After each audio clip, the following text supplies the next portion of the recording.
Hi, this is Gomati from Artifacets. Today, let's learn how to make chalk paint at home. Most of you, must be knowing that chalk paints are in these days for everything, for every other art craft. People are using chalk paints, and they are very, very expensive.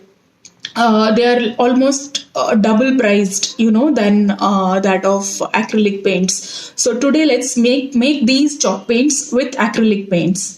It's very easy, simple, and you all can make it, and you can save the cost by half. Let's see. So this is green acrylic paint. I'll take about 2 spoons of this, say around 20 ml.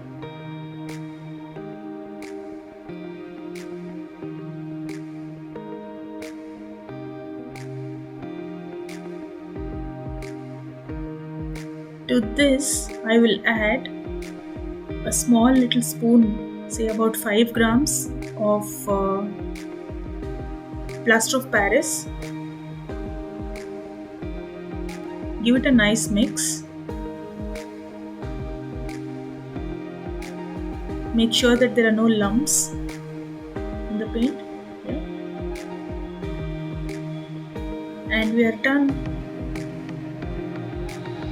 We have all the matte effect of the paint and the gloss is completely gone. This is how we make chalk paint and save half the price. Do try this at home and let me know how it goes. Thank you so much for watching.